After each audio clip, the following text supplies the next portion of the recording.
I was thinking about, I saw the video of Cardi B and Megan, which was, they did their thing. We can't expect nothing else from them. But it was great to see women, even though they went over and beyond. It was great to see that they was comfortable in their body. They was comfortable in their skin. And it really doesn't matter about what other people think, as long as you are comfortable in your skin. And that's what it's all about. That was great for me. And I'm like, I wish I can get there, and I want to get there. Not to the point where I'm showing everybody my body. Now that's a whole nother story. But I want to get to the point where I am free with with how God has made my body and created my body, to where I can be free sexually with my husband in the bedroom, and nothing is hindering me. My thought process is not hindering me. What I grew up hearing, what I grew up being trained to know about sex, nothing is hindering me, because I love me and the body that God put me in. And, I'm just secure to do with my husband. Hello. That's what marriage is all about. Well, not all about, but that's part of it. So I am so excited to get it in with this book. I hope y'all got one. If you didn't get the book, you got to get the book. You got to get it. Because you need to underline, you need to understand, because I ain't going to be able to go over everything. I'm just going to pinpoint some stuff that,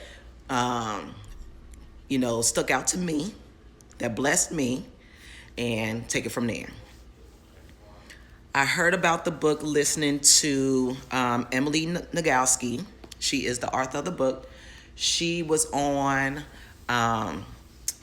you can go on there too, The Love Hour. Melissa, Kevin on Stage wife, interviewed Emily Nagoski, and she was talking about the book, and she really explained why she wrote the book. And so not only did it bless Melissa, but it blessed me. And so I was like, okay, I gotta see about this book. And so you can get it on Audible. Audible has it, and I was able to listen to it, and I was like, oh my goodness. Is this book not giving me life? This book gave me life. Like, it has really opened my mind to know what my body is how my body is supposed to respond. I didn't know about none of this. I'm just blessed to put this book, talk about this book, because this book is amazing. And it is Come As You Are by Emily Nagoski. I struggled with sex big time. When I mean struggled, the struggle was real. Like, I did not know about my body parts. I just knew it was a vagina. And that's not what it's called. I'm like, really? So now I gotta start all over again, knowing the names of my genitals. Really?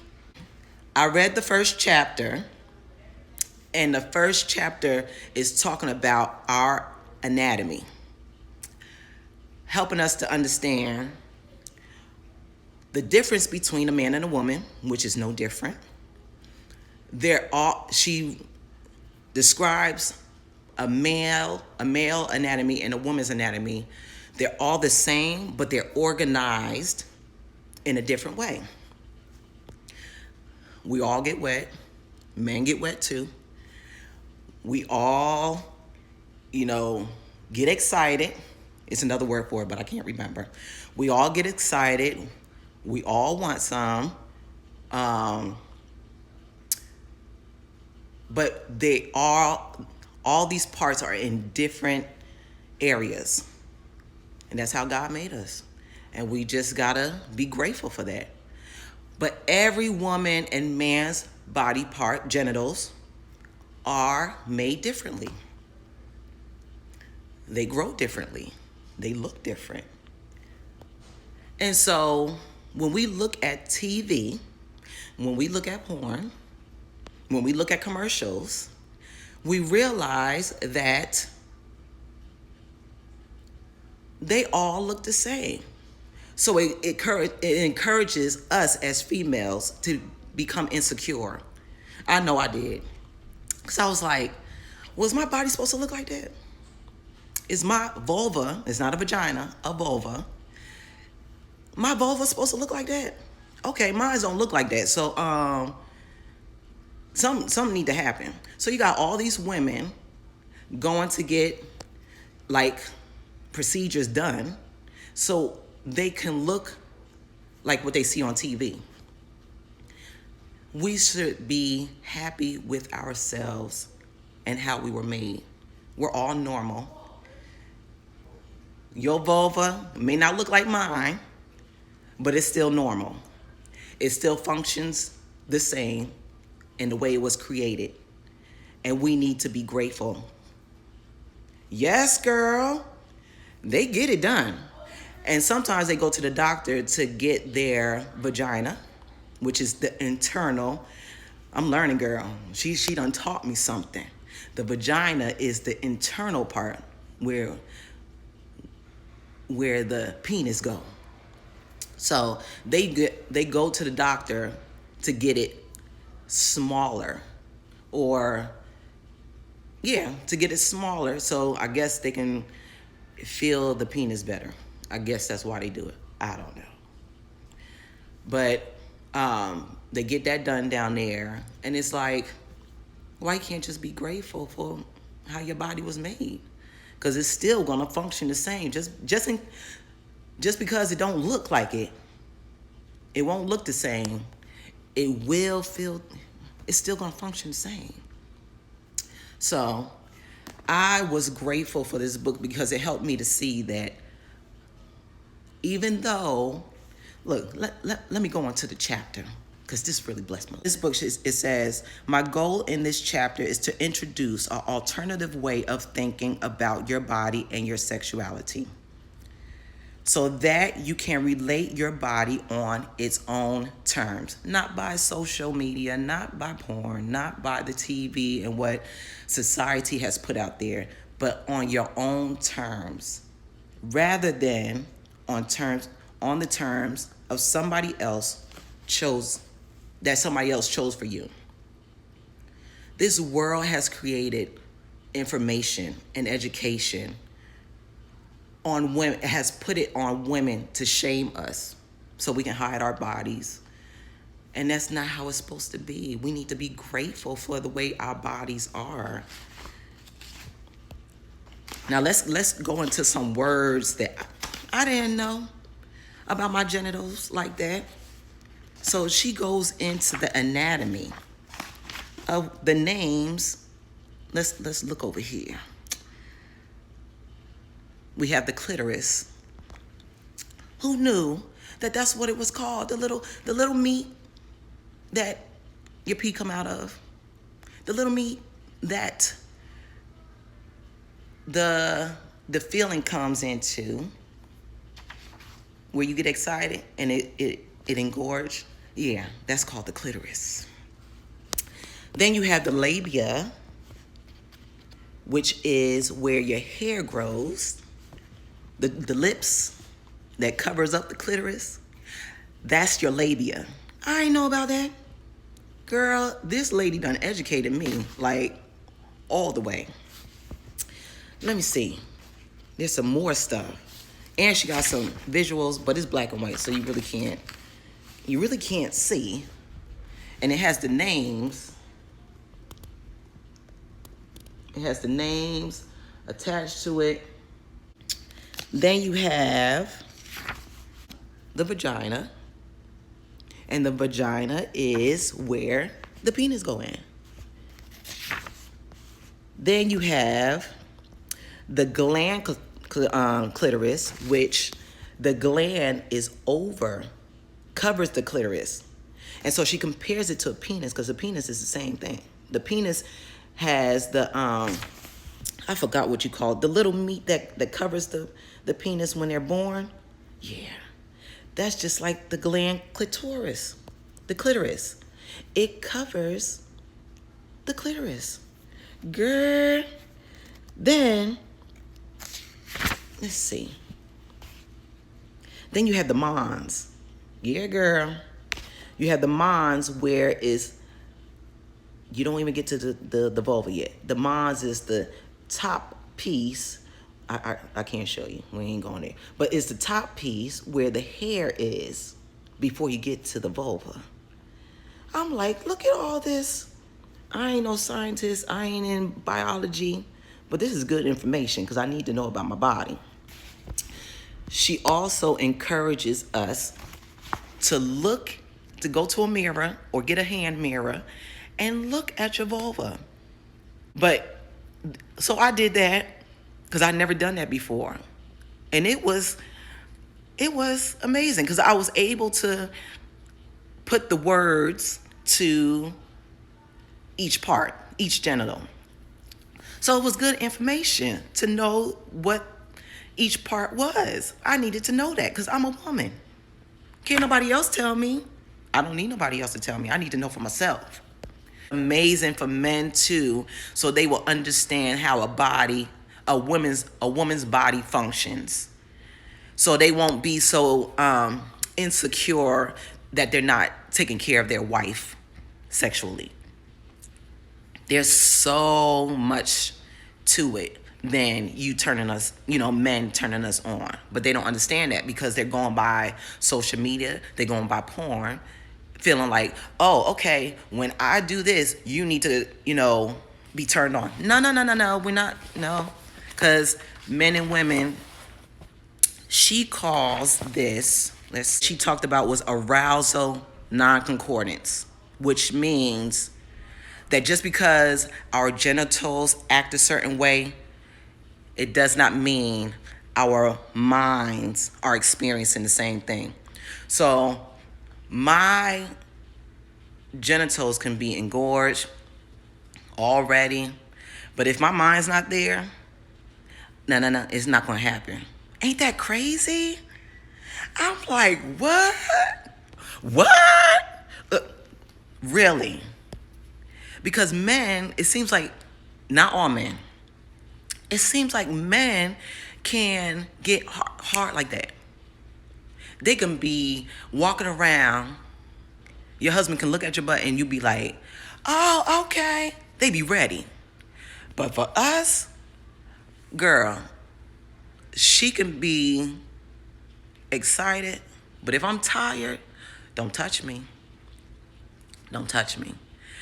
If there's something that I'm thinking about, that can take my whole being away to not want none.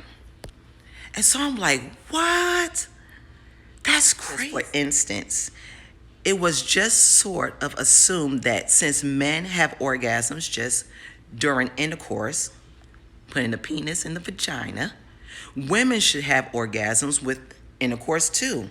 And if they don't, it's because they're broken. Hold up. Where did that come from? Who educated you to know that every woman has to have an orgasm during intercourse, which means putting the penis in the vagina? Hold on, let's go further. She also says, in reality, and this is statistics, 30% of women's orgasm, 30% are reliable with intercourse. Because if you don't know the woman's body, you're going to go off of what you've seen on TV, and which is not reality, or what you read in the magazines. You got so many magazines telling people how to do it, when to do it, who to do it with. how many minutes to do it, which is not reality for everybody. We all have genitals, but they're organized in different ways, but they all work the same. So we just need to, it functions the same, but every woman is different. You can't judge every woman's body to function the same. It don't work like that. I hope I said that right. I don't want to confuse you. I'm just going by the book. So it says the only 30% gets an orgasm through intercourse. But, however, 70% rarely, sometimes, or never have an orgasm through intercourse. And because you may be that 70%, you are normal and you are still healthy. Your body just does it in another way. So here go some things. Here are some ways that she named that women can have an orgasm. Not only through intercourse, you can have it manual sex, using your hands or using your husband's hands. Hello. Oral, using a vibrator. Breast stimulation, and other things that may get you there. There are other ways other than intercourse. So if you can't get it through intercourse, find out what works for you. You're still normal and you're still healthy. Can I get an amen? Okay. And there are some men out there that, don't want sex as much. And there's some women that want it more than their husbands. And so they need to be patient as well. And they need to figure out what their husband likes, what turns them on. We can't look at men like, oh, just because other men can get hard real quick by looking at their wife butt, oh, my husband should be able to do that too. No. Your husband is different. So let's figure out what turns your husband on. And all the husbands, figure out what turns your wife on. Because she's not like what you see on TV, or she's not like the relationship that you had before. Let's not do that. Get to know your wife, or get to know your husband, or get to know your partner. I grew up not knowing about sex. I grew up not knowing about my body, and so I went off of what I seen on TV, which was only what happens during sex or what happens after sex. I was never told why my body acts like that or how my body acts, how it gets there. And so this is some good information because I'm able to educate not only myself, but my husband. I'm able to educate my kids, when they get to the, when they're mature enough to know, because they need to be secure within themselves so they can educate the person that God has for them about their bodies and how their bodies. I had to educate myself, and then, because my husband is not a reader, so usually I'll read things first, and then he'll, I have to let him know or have him to listen in, because I read this on Audible. I listened to it on Audible first. And so when we was in the car, I would have him to listen in with me, which opened his eyes, because now he's more empathetic when it comes to how I am sexually. We went through, I want to say not 15 years, 13 years, he started to be more patient with me. We grew up in church. We was churchy. And so in my mind, I was like, because this is my husband, I need to take care of him. But let's back up. When we were dating, we were, I can't say we were like rabbits, but whenever we saw each other, oh, we was getting it in. And so what was taught to me was sex was shameful. Don't do it because this and this and this is going to happen. I never was taught how sex was good for me. How it, not a need, but it was enjoyable. And so I'm telling you, one time we got together. This is a side note. One time we got together, and Evelyn know about this because Rob talked about this during E-Group. We did it on the church bus. That was wrong bus. Lord forgive us. But that was back in the day. But one time we was riding to go see his mom, and we stopped in this dead parking lot. There was no cars or anything. It was behind a hotel. And we got some in the car before we went to see his mom. And so when we got married, it was like everything changed because he wanted it more than I did. When we started living together, you talking about him wanting something like a rabbit? Oh my gosh. It blew me, like I couldn't understand it. Every time I turned around, he wanted some more. And I was like, yo, I'm going to need you to back up. Wait, stop. Oh, wait, you want some again? So I was like, okay, Lord, I'm going to need you to help me because I can't do this. And so for years, I've tried to please my husband sexually. I mean, he wanted it like 2-3 times a day if he could. I was missing a lot, but in my mind, I grew up hearing, that's my husband, I need to please him, so this is what I need to do. Okay, that's what I did, but he still wasn't backing up. And I didn't realize what my body needed, how my body functioned. So I was like, okay, let's do this. So I tried to do all the tricks. I tried, pleasing him as much as I could. Then I went on to doing, okay, just go ahead and get some. I did the turnover, go ahead and get some. Stuck my booty out and let him get some. Then he still wanted some more. And so I was like, okay. So the whole time for 13 plus years, it felt like a chore. And it wasn't his fault because he was like, okay, this is my wife and I should be able to get some. So with him not being educated, I wasn't educated as either about my body, how my body functions. And so we just went off of what we heard, what was told to us, that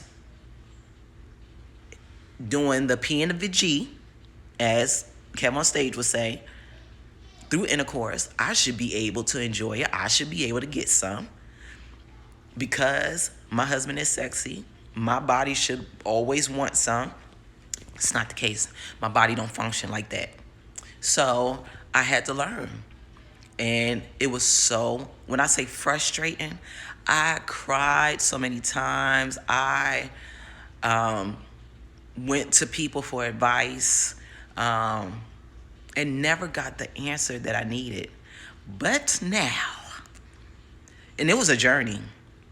It was truly a journey, but I thank God that now I am free to know what my body is like and how it functions, and just to know that I'm still normal even though my body don't function like yours or the people that I see on TV. I'm still normal and I'm still healthy, and I'm so grateful and I'm so free to be me. And I thank God for my husband. If it wasn't for my husband, he don't pressure me.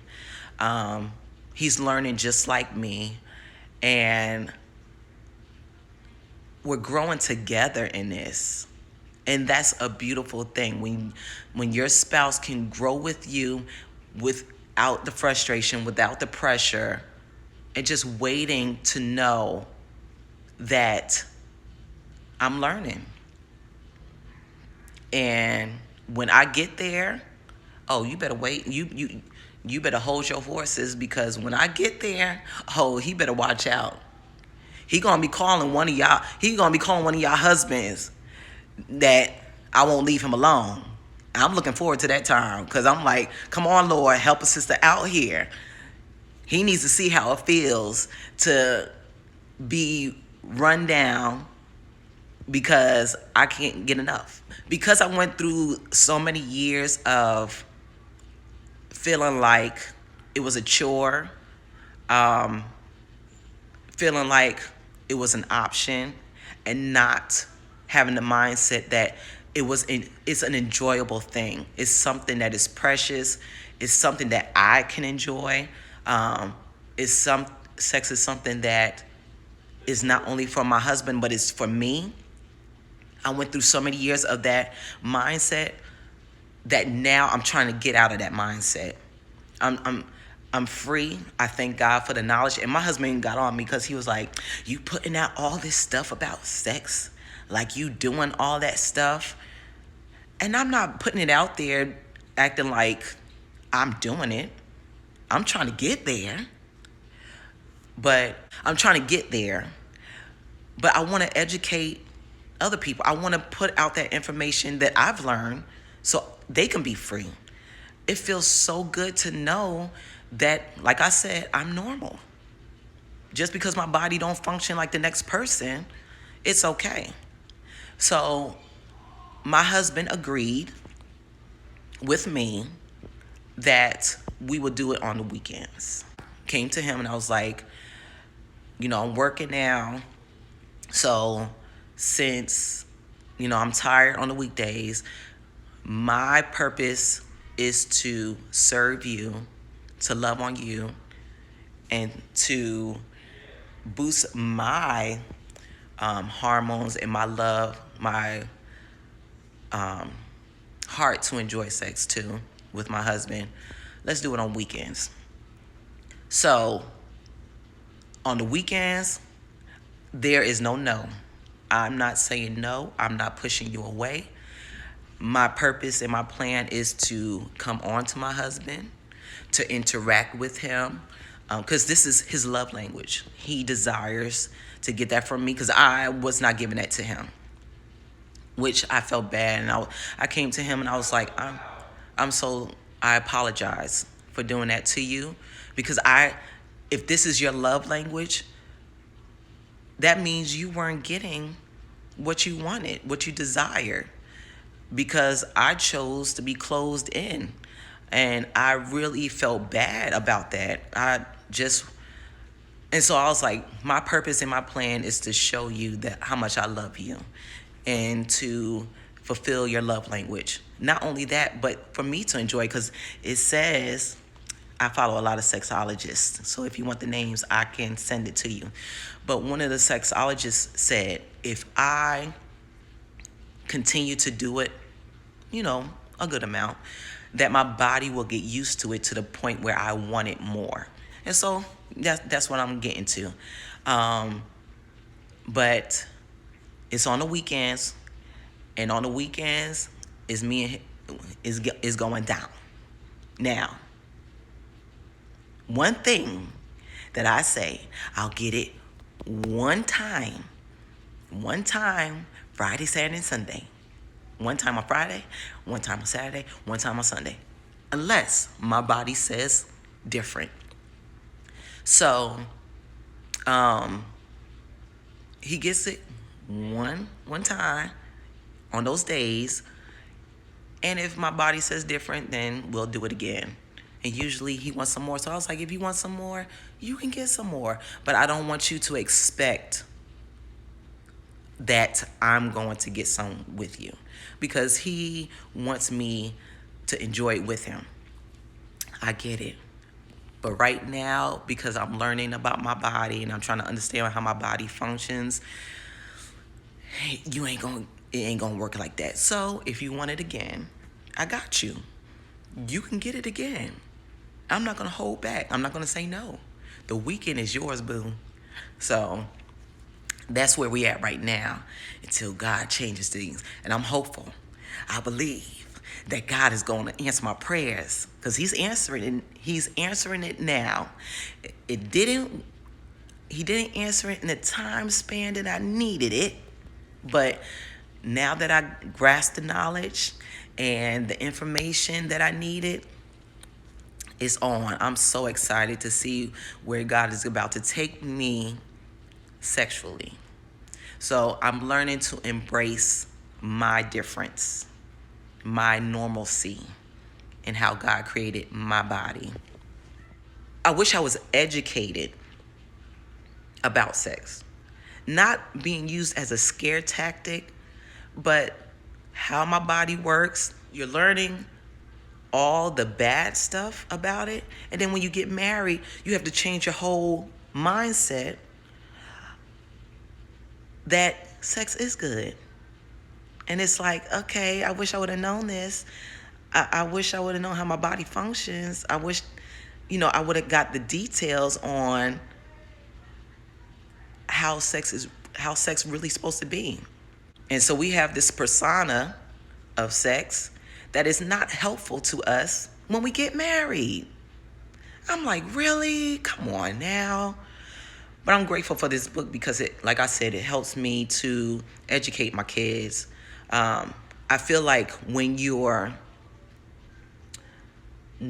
proud sexually, you're proud about your sexuality, it helps you not to feel insecure when you're talking to your kids about it. Because your kids need to know too. And they need to feel comfortable within their bodies and how God created them as well. So the whole chapter is helping us to change the way we see our bodies. So we can stop comparing our bodies to other people, what we seen, whatever we seen. We can stop comparing ourselves to other women and just love ourselves or love your spouse where they are. There's a lot of, when you have babies, your body changes. I'm tired of fighting to lose weight, but I'm at the point where I'm just choosing to be healthy. And I'm learning how to say I'm grateful for my body. I'm so grateful how God created me and where, because every season something is going to change. I'm kind of looking forward to menopause. I don't know if I'm looking forward to that because I'm tired of my period. Hello. So I'm just grateful that I get to understand my body and just know that I don't have to be on point every time my husband is ready. It's not reality. No, I'm not ready for the hot flashes. That's why I'm like, I'm wondering if that's what I am ready for. I'm not ready for menopause, but I'm tired of my period. I'm tired of my menstrual, okay? I'm tired of the month. My daughter, she like, oh, I'll be glad because this going to be over. My period's going to be over. It's over and done. I don't have to worry about it no more. I'm like, Kennedy, you are going to have your period every month. What? I thought I was going to have it once a year. Oh, Lord, you in for a rude awakening, baby. I'm glad I get to teach you. Having a period every year, that would be wonderful. What I do want to say, I'm grateful for the period because that lets me know I'm not pregnant. Praise God. Hallelujah. I do not want to be pregnant again. Lord help me. No. I don't think I've ever been uncomfortable about my genitals. I think when I was young, because I wanted the male to like me, I felt like I needed to. You feel like you always gotta change and look. Girl, I wanted to be Monica, with the haircut and stuff. I wanted to be Moesha. I wanted to be Toni Braxton with the haircut. I wanted to be,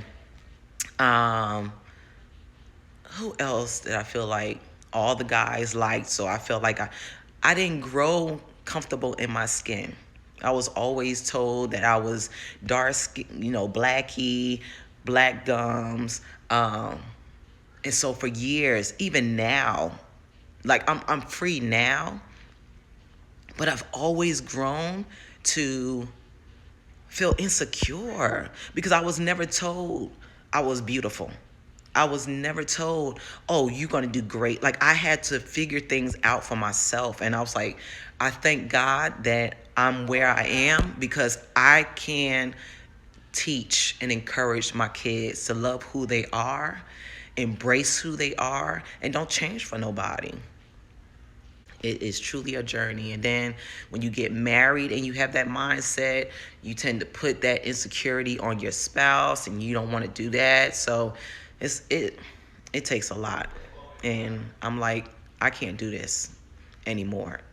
If I'm frustrated and I'm struggling with something inside of me, that means I'm not relying on the Lord. That's how I feel. I don't know about everybody else, but I feel like I'm not relying on the Lord because the Lord will not put anything on me that I can't bear. I don't believe he would. And if I can bear it, I believe that I can bear it.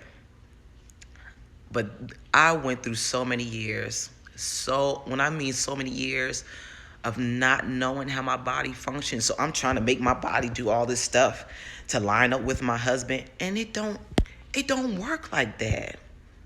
So now my husband is understanding, okay, she may not want none at night. So let me wait for her in the morning because I'm a morning person. Or if she tired, she ain't gonna want none. Or let me do this for her, make it easier for her so she'll be ready. So he's learning me. And that's what your spouse have to do. You have to learn each other. Be sensitive to your spouse so you'll know when to go for it. Hello? Instead of your spouse getting aggravated with you or resent you because you're not doing something that they would want you to do or enjoy. I enjoy my husband. I love him daily. I love him every day. Every time I look at him, I'm so grateful for him. I think my husband is truly sexy, but that doesn't mean that I'm going to be horny just because I seen you. Okay? Just because you got your boxers on, those sexy boxers that I like, don't mean I'm going to be turned on. So I had to figure out what turns me on, what gets me there so I can be ready. And even during this pandemic, we started spending quality time, not quantity, not how long I've spent time with you. You should be happy. No. Quality, meaning we've been walking and talking together, which have been when I mean a blessing to me. My husband, our conversations are deeper when we go for a walk together. And so we're killing two birds with one stone. We're getting our exercise in and we're getting our quality time in. And we talk about stuff in the world. We talk about our relationship. We talk about our wants and our needs. And it has been girl,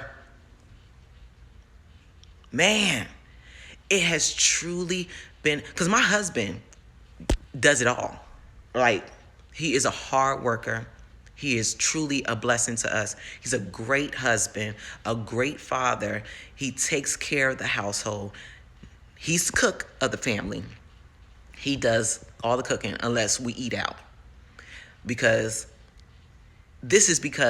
I used to cook and he would complain all the time. I was like, okay, since you want to complain all the time, you do the cooking. So he cooks. And I'm truly grateful for that. Because if I had to cook, I will cook. It don't even matter. I can pick out a recipe and cook it.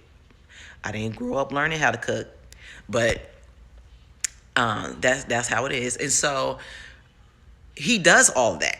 Now he don't clean. I do the cleaning, but sometimes he'll clean. But he does I have no worries. He's a great husband. He is the GOAT of the family. Yes. So what I needed was that quality time. I needed him to give me affirmation, how beautiful I am. You look nice today. Have a good day. I appreciate you for all you do. Like, I needed that, especially so with him taking walks with me and talking with me and telling me how he feels and going deeper into how he feels about me and our relationship. That has been a blessing to me. And so for him to take it upon himself to do that, even though that's not his love language, I'm all for it, boo. Thank you. But it took years for us to get there. Years. It wasn't expressed or told to us that this was something that we needed to venture out and learn and do. So that's life. It's a learning process, and I'm here for it, boo. I'm here because I'm gonna be with my husband for years. So he gonna be stuck with me, and I'm gonna be stuck with him. So we're gonna have to learn. So now in this season, I feel like this is a season of learning, and I'm grateful, and I'm looking forward to the years to come. I'm so grateful. So I only have 48 seconds. I'm thankful that y'all came on, and I'm gonna be here next Sunday at 8:00, so we can talk some more about chapter 2 of this book, Come As You Are. Love your body, love your genitals, learn about them, learn the names of them. So when you're communicating with others, you will say the right words, and just know that you're normal and your body is healthy just the way it is, just the way that God made it.